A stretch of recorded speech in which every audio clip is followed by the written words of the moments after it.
Bueno, vamos allá. Entonces comenzamos lo que serían las secciones cónicas. 12 del 05 del 22. 10 punto ¿qué? 10.11. Secciones cónicas. Secciones cónicas. Cónicas. Bien, 10.11.1. Introducción. Histórica. Bueno, aquí aparece una figura muy importante que es Apolonio de Perga. Siglo III a.C. ¿Vale? Apolonio de Perga fue la persona que se dedicó prácticamente toda su vida a trabajar, a publicar y a investigar sobre las secciones cónicas. Y nosotros, de Apolonio, vamos a llegar hasta Euler. Hacia 1700 y poco, 1710, 1720, ¿vale? Creo que más o menos. Creo que fue cuando hizo la publicación esta, cuando unificó el análisis y la geometría y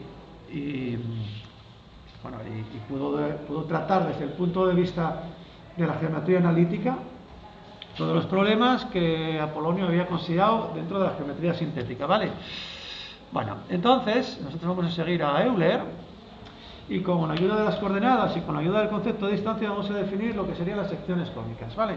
Pero antes vamos a hacer una pequeña introducción, ¿qué es una sección cónica? Bueno, una superficie cónica es eso que veis ahí en color marrón. Nosotros estamos acostumbrados a ver el cono, a trabajar con el cono, con una de las dos, digamos, partes del cono, ¿no? O la de arriba o la de abajo. Bien.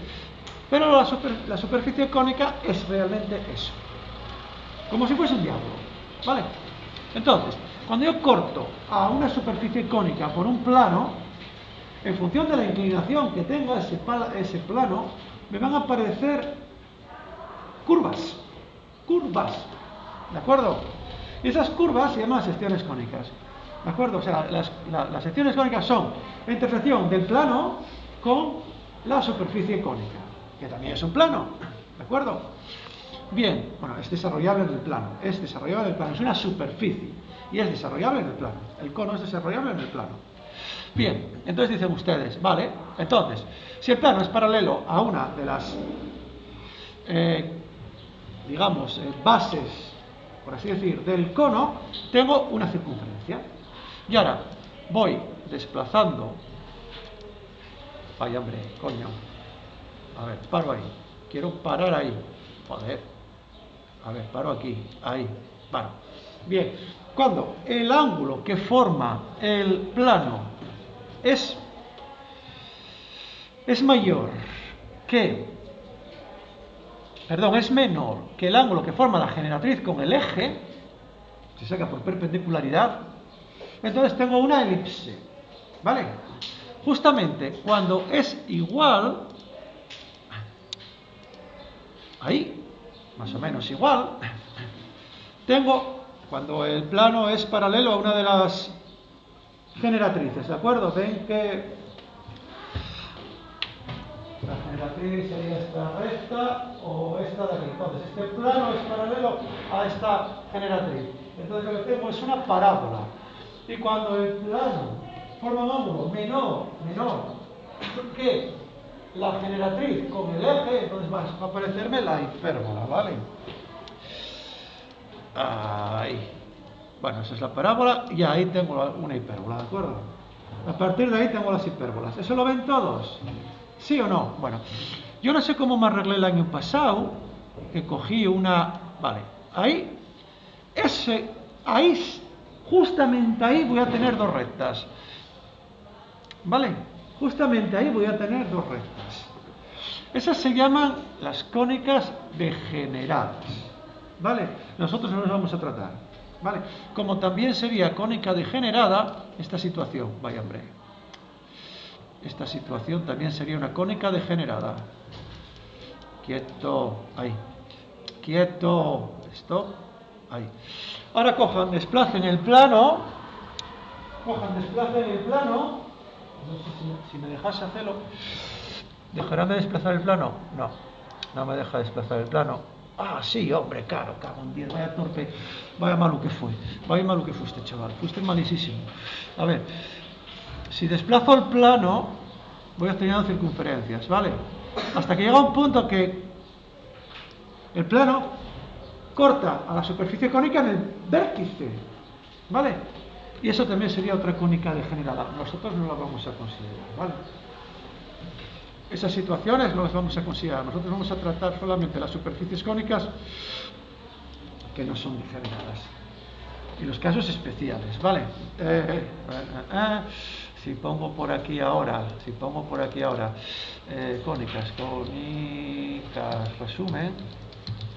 cónicas, resumen, secciones cónicas, Wikipedia, a ver, resumen de cónicas, matemáticas online. Esto ahí es más complicado porque estoy el teorema de Dandelin, que yo os lo voy a anunciar, pero yo quiero resumen de las ecuaciones de cónicas. A ver, resumen de las ecuaciones de cónicas. No, estoy ahí en forma de la cuadrica. Vale, ecuación de la hipérbola, ecuación de la elipse, vale. Tendría que hablar de la excentricidad, ecuación de la parábola, vale, sí. Estas son las que vais a tener que tener en chuletas, ¿vale? Yo os voy a deducir solamente la de la parábola y la de la circunferencia. El resto es una chuleta. Os enuncio de dónde salen, que es el teorema de Dandelin, y ya se les tenéis en chuletas, ¿de acuerdo? Bien. Podéis sacarles de ahí, a ver si en Wikipedia lo trae también. Bueno, Wikipedia, nada, aquí lo tenéis ahí, todo esto que acabo de explicar yo ahora. Este es el tratamiento, nada, esta es la definición de cuádrica, de cónica en general, pero nada. Estos formulines, vale, son los que vamos a manejar. Esta sería la elipse, la hipérbola, en función de dónde está el semieje, mayor y menor, y aquí la parábola, ¿de acuerdo? Y yo les voy a dar la de la circunferencia. Podéis ir a Wikipedia y enchuletar estos formulines, ¿vale? Bien, que son los que vamos a necesitar. Bueno, con eso yo creo que sería suficiente. Con eso salen todos los ejercicios. Con eso salen todos los ejercicios del primer bachillerato. Bien, entonces, dicho esto, vamos a empezar por la circunferencia. 10.11.2, la circunferencia. 10.11.2, la circunferencia. Recuerden ustedes que yo les dije que iba a dar las cónicas como aplicación de la métrica de las distancias, ¿vale? Entonces, voy a usar el concepto de distancia para deducir lo que es una cónica. Lo que es la circunferencia, lo que es la parábola, lo que es la hipérbola y lo que es la elipse. Dirán ustedes, vale, perfecto. Antes de hablar de la circunferencia, voy a dar un par de definiciones. Se llama el teorema directo, ¿vale? Bueno, mejor dicho, lugar geométrico.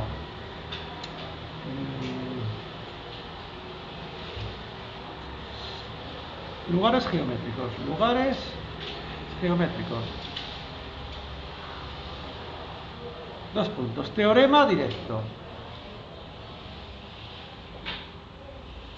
Un lugar geométrico es un conjunto de puntos que cumplen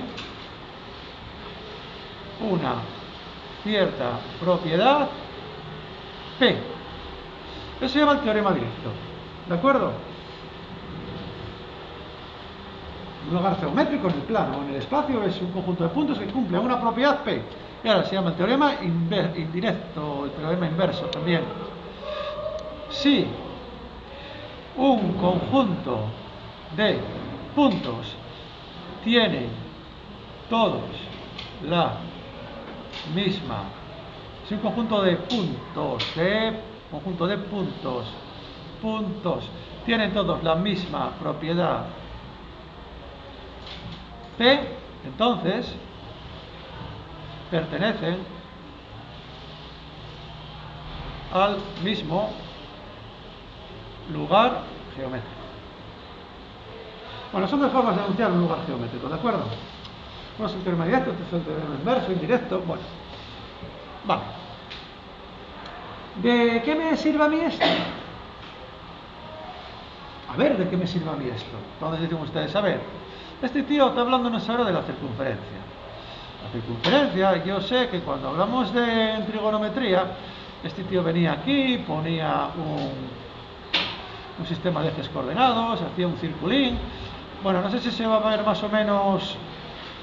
No sé si se va a ver más o menos bien cuando veáis el vídeo, ¿vale? Cuando veáis el vídeo, no sé si se va a ver un poquitín deformado, pero en realidad sería una circunferencia, ¿vale?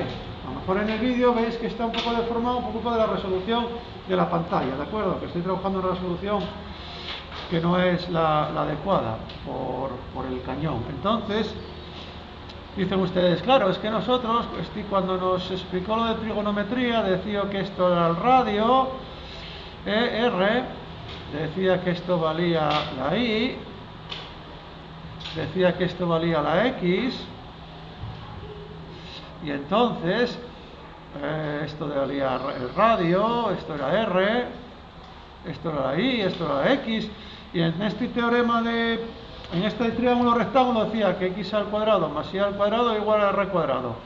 Y en el caso particular de la circunferencia goniométrica en trigonometría, habíamos visto que x al cuadrado más y al cuadrado era igual a 1 cuando r era igual a 1, que era el caso particular de la trigonometría.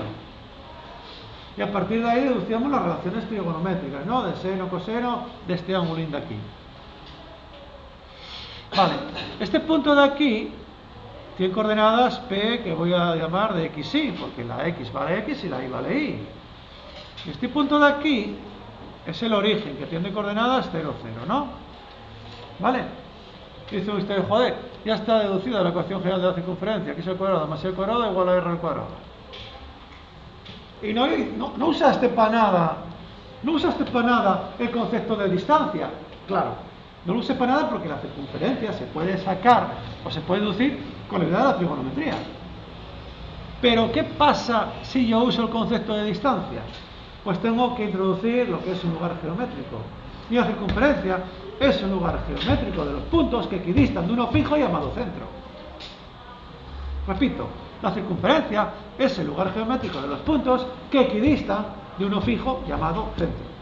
Por lo tanto, que equidisten de uno fijo llamado centro quiere decir que están a la misma distancia. Por lo tanto, cualquier punto de la circunferencia cumple que la distancia de P a O es fijo y valeo. Y ahora ya sí estoy usando el concepto de distancia.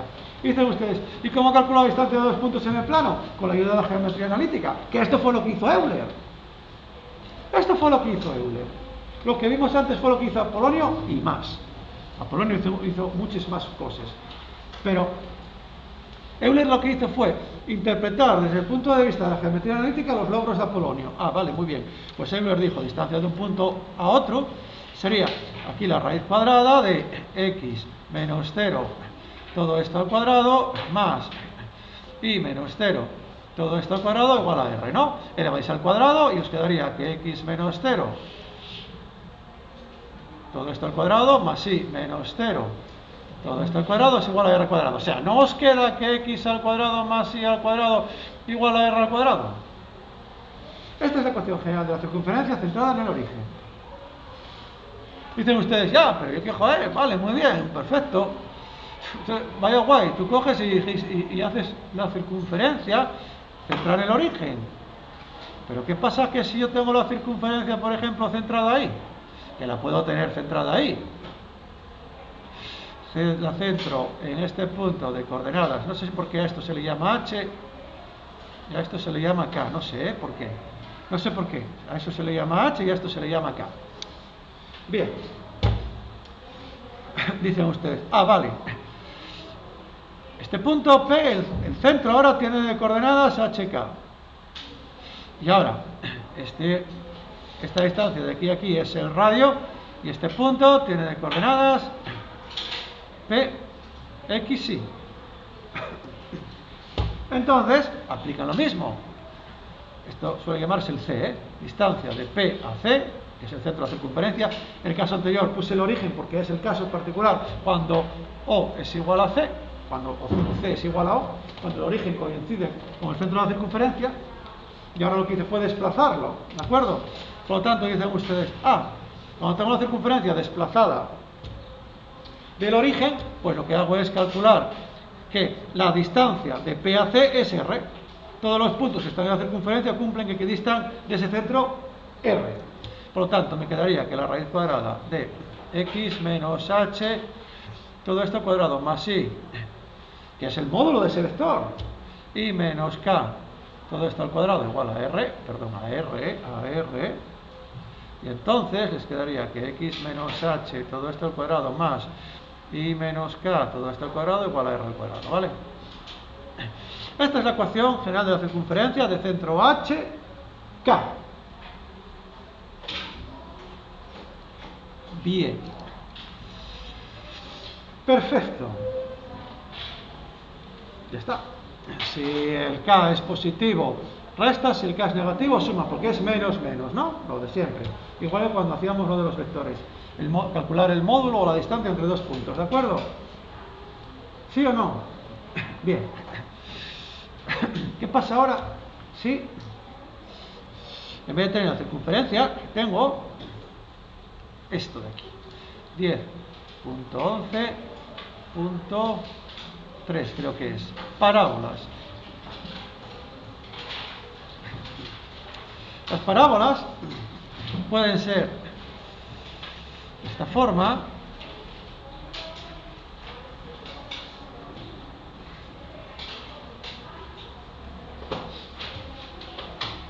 Por regla general. Yo no las voy a considerar giradas, No las voy a considerar giradas.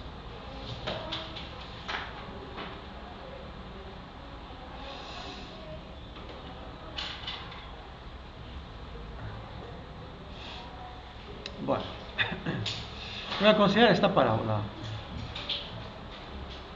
De aquí.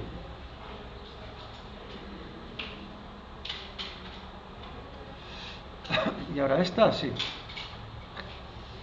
Claro, la de la derecha, ven ustedes que no es función. La de la izquierda, sí. Esta sería de la forma igual a x al cuadrado más bx más c, ¿vale? Como está centrada en el origen, b va a valer 0, entonces va a quedar de la forma igual a x al cuadrado, ¿vale? Vamos a deducir por qué. Vale. Y aquí entra en juego la definición de cónica que dio Apolonio. Este punto de aquí se llama foco, ¿vale? El foco. Y este punto de aquí se llama el foco. Los focos de las parábolas cumplen lo siguiente, que es que cualquier rayo que venga del infinito pasa al foco. Cualquier rayo que venga del infinito va al foco. Cualquier rayo que venga del infinito va al foco. Eso desde el punto de vista de la física. Por eso se usan las antenas parabólicas, los espejos parabólicos de los faros de los coches, etc., ¿vale? Aquí cojo y pongo una bombillina y pongo la resistencia en el foco y pongo otra que está desfocada, y entonces cuando se enciende la resistencia que está en el foco pongo las luces largas, cuando se enciende la otra pongo las luces cortes, ¿vale? Bueno, así es el procedimiento, ¿vale? El funcionamiento de los focos del coche. Bien, pero vamos a dar la definición matemática, y para ello necesito la definición de cónica. La cónica, las cónicas todas, satisfacen ¿qué? La distancia que hay desde un punto cualquiera, bueno, si estuviese bien dibujado, de la cónica al foco vale lo mismo que a una recta llamada directriz. Esta recta se llama directriz. Esta recta se llama directriz. Por lo tanto, la distancia que hay de este punto al foco y de este punto a la directriz es la misma. Eso lo cumplen todas las cónicas. Lo que pasa aquí, yo para dar la definición de hipérbola y de elipse, no voy a usar esta porque es más difícil de demostrar con esta definición, ¿vale? Es más difícil de encontrar la ecuación de la elipse y la ecuación de la hipérbola con esta definición. Dígame. Sí, la definición de cónica dice que todo punto de la cónica equidista de uno fijo llamado foco y de una recta llamada directriz. ¿Qué quiere decir? Que si este es el punto P, la distancia que hay de P al punto F es lo mismo que la distancia que hay de P a la recta D. Esa es la definición de cónica. Y vale para todas. Vale, entonces, ahora bien, dicho esto, este punto se suele llamar F y tiene de coordenadas 0 P medios. Y esta recta es de la forma I igual a menos P medios. ¿Por qué? Porque la distancia que hay de aquí a aquí tiene que ser la misma que la distancia que hay de aquí a aquí, ¿no? ¿Sí o no? ¿Sí o no? Si lo cumplen todos los puntos, lo tiene que cumplir el origen también. Aunque ahí no se vea bien, debería de ser lo mismo. ¿Hasta ahí me siguen todos? Vale. Este punto, 0 P medios. Y este punto de coordenadas x, y, yo puedo calcular la distancia que hay de P a F como la raíz cuadrada de x menos 0, todo esto al cuadrado, más y menos P medios, todo esto al cuadrado, y ahora esto tiene que ser igual que la distancia que hay de P a D. D es la recta que tiene por ecuación I más P medios igual a 0, por lo tanto, A igual a 0, B igual a 1 y C igual a P medios, ¿sí o no? Por lo tanto, la distancia de un punto a una recta, esto es la raíz cuadrada de 0 al cuadrado más 1 al cuadrado, y arriba me queda el valor absoluto de 0 por x más 1 por y más P medios, el valor absoluto, ¿no? ¿Sí o no? ¿Está debajo de P a D? ¿El diámetro de los P? Aquí. ¿Cómo? La raíz de abajo a la izquierda. Aquí. Aquí. ¿O aquí? No veo el cursor. Ahora, la mano. No, lo más abajo. Aquí. X menos 0 al cuadrado, porque la coordenada de F es 0 P medios, más y menos P medios, todo al cuadrado, igual a la distancia que hay de P a D. ¿Por qué es P medios? ¿Por qué es P medios? Porque ya dije que lo llamen así los textos. Ah, es un valor.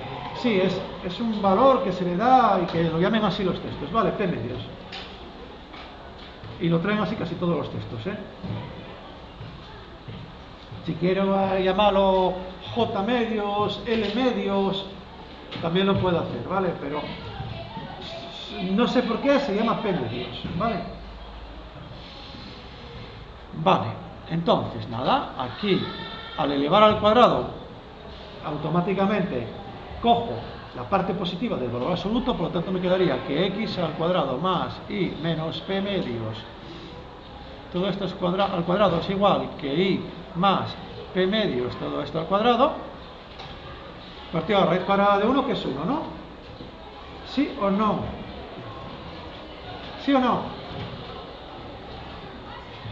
¿Sí o no? Bien, si me levanto y cazo a uno que no está haciendo lo que tiene que estar haciendo, se la va a cargar, aviso. Porque para estar yo dando la clase de cosas que ya tengo hechas el año pasado y en internet, y que haya gente que esté pasando de mí, como que no, ¿vale? Como que no.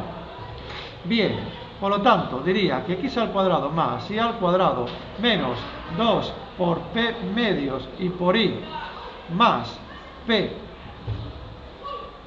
cuadrado partido de 4 es igual que y al cuadrado más 2 por P medios por y más P cuadrado partido de 4. Ya dicen ustedes, y cuadrado con y cuadrado se me va, P cuadrado partido de 4 y P cuadrado partido de 4 se me va. lo paso todo para un lado y me quedaría que P medios por 2 es P, pasa para aquí, por lo tanto me quedaría 2P por I igual a X al cuadrado, lo que implica que I es igual que 1 partido de 2P por X al cuadrado. O sea, ¿no tiene la forma igual a A por X al cuadrado? Sí, ¿no? Vale. Si la desplazo,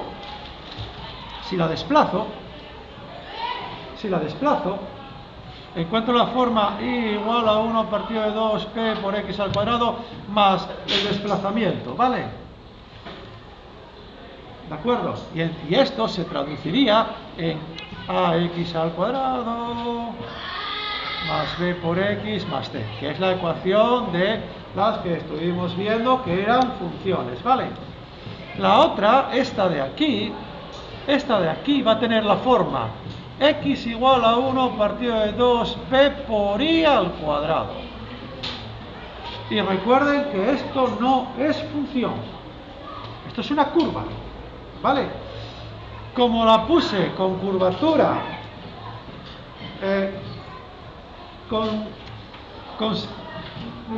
la segunda derivada de esta sería positiva, por lo tanto la curvatura sería en forma de U. Si aquí si hubiese hecho el mismo razonamiento para una así, tendría que haber puesto la directriz ahí y haber repetido los cálculos. El resultado es el mismo, pero lo único que cambia es que aquí tiene menos 1 partido de 2P. Eso no se preocupen, que lo trae Wikipedia, ¿vale? Y lo sacan de ahí, dígame. ¿Puedes explicar un poco más despacio? O sea, lo que se ve en esa pantalla, todo eso. Esto. Sí, subiendo I cuadrado con I cuadrado se va. Menos 2P partido de 2 queda menos P por I. Aquí queda más P por I, ¿no? Y P cuadrado partido de 4 y P cuadrado partido de 4 se va. Paso el menos P por I para acá sumando. P por I más P por I son 2P por I.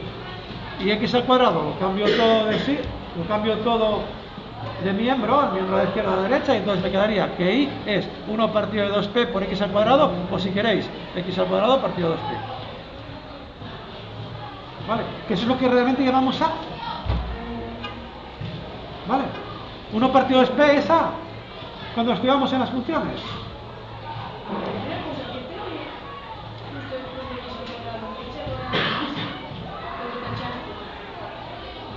Aquí, joder, desarrolla esto. El cuadrado del primero menos el doble del primero por el segundo más el cuadrado del segundo. ¿Vale? Y aquí, el cuadrado del primero más el doble del primero por el segundo más el cuadrado del segundo. ¿No? Bien.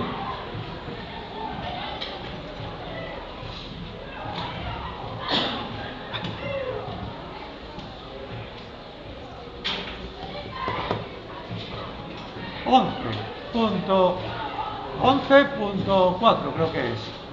Elipse.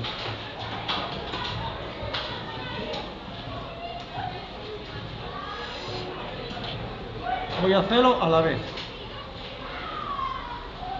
Bueno, voy a hacerlo así. A ver. Elipse.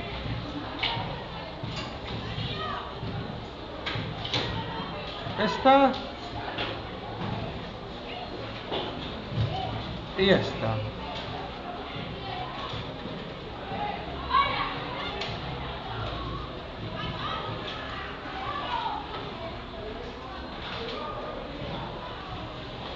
Bueno, no sé cómo me va a quedar, no sé cómo me va a quedar en el vídeo, ya aviso.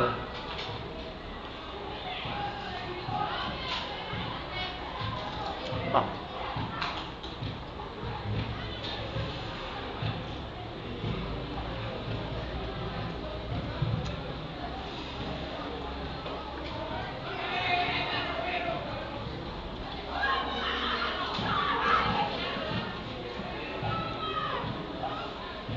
Ya, insisto, no sé cómo me va a quedar en el vídeo, Va.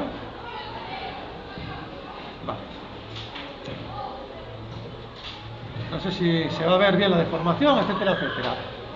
En la elipse, aquí hay un foco y aquí hay otro foco. Este se suele llamar F y este se suele llamar F', ¿vale? La distancia que hay del... Voy a hacerlo en este de aquí,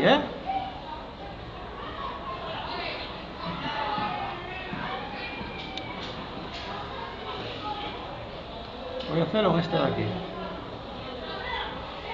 La distancia que hay del origen al foco se llama C. La distancia que hay del origen a este punto de aquí se llama A. Por lo tanto, esto de aquí me diría A que es menos A en coordenadas, ¿vale? La distancia que hay del origen a este punto de aquí se llama B. Y entonces, se puede establecer un teorema de Pitágoras aquí, ¿vale? Y ver que, bueno, sale que A cuadrado más con esto de aquí, con esto de aquí, sale que A cuadrado más B cuadrado es igual que C cuadrado. Bueno, eso no nos preocupa porque os lo doy yo. Y de ahí se deduce un parámetro que es la excentricidad. Eso lo miramos mañana con más calma, ¿vale?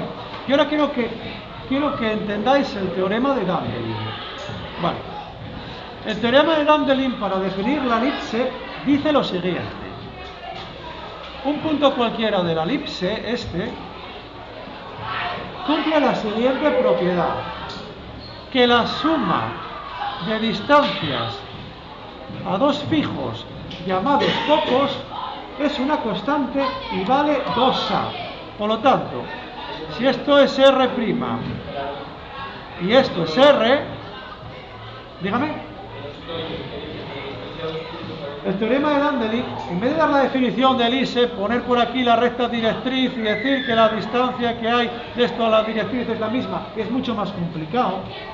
Por eso Dandelin se dio cuenta de que había otra manera más sencilla de introducir la elipse como lugar geométrico. De hecho, si aquí ponéis dos hilos, dos chinchetes y hacéis un dibujín, os va a quedar la elipse, ¿vale? Podéis probarlo si queréis en casa, con dos chinchetes y un hilo, ¿vale? Que tengan mayor distancia que la longitud de las chinchetas.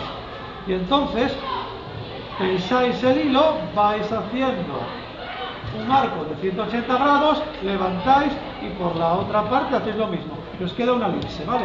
Eso es justamente el teorema de Dandelin desde un punto de vista geométrico. O sea, que si esto vale R' y esto vale R, la suma de distancias R más R' es una constante y vale 2A.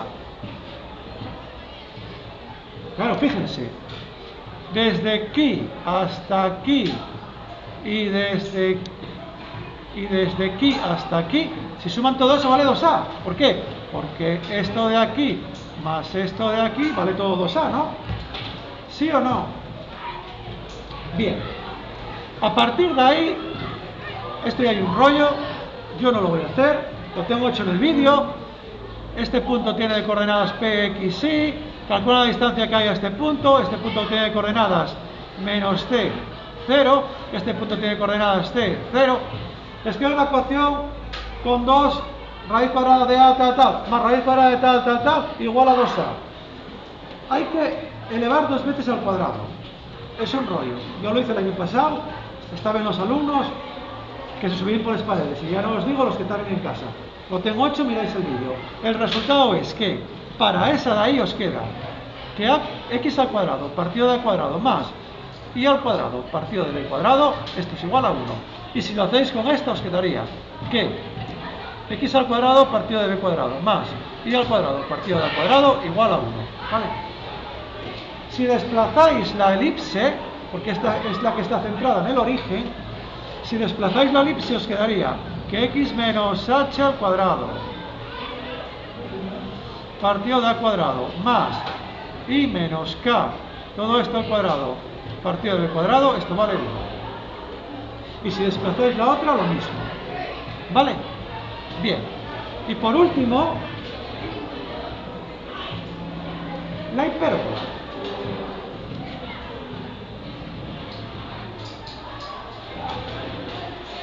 Hipérbola. nosotros vimos la hipérbola como función que era igual a k partido de x o igual a por x más b partido de c por x más d. Estos son los únicos casos en que la hipérbola es función, ¿vale? Es una hipérbola y es función. En el resto, no. Y la hipérbola, yo voy a hacerlo para un caso solamente, usando de nuevo el teorema de Dandelin, que es la forma más intuitiva de introducirla. Tengo el eje de las y's, tengo el eje de las x, vamos a poner las asíntotas. Estos son asíntotas, que no se deberían de representar, ¿vale? Y la hipérbola es algo así. En general, una cosa así, una cosa así. Aquí tengo un punto que es el foco de la hipérbola, aquí tengo otro punto que es el foco, lo suelen llamar foco imaginario. Como antes, la distancia que hay desde el origen al foco vale c. Aquí tengo un punto P que es de coordenadas x, y. La distancia que hay del origen a este punto de aquí vale a, por lo tanto esta distancia que hay de aquí a aquí vale menos a. Y entonces por aquí se forma un triángulo rectángulo así, porque aquí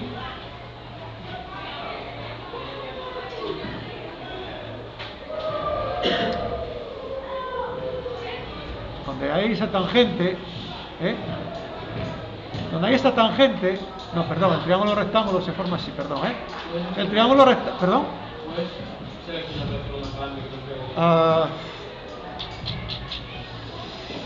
a ver si soy capaz, voy a hacer el marcador, trazo una paralela por aquí, que sea paralela al eje de las síes, trazo una paralela por ahí, que es esa paralela al eje de las síes, y entonces corto por ahí, esto vale a, y entonces,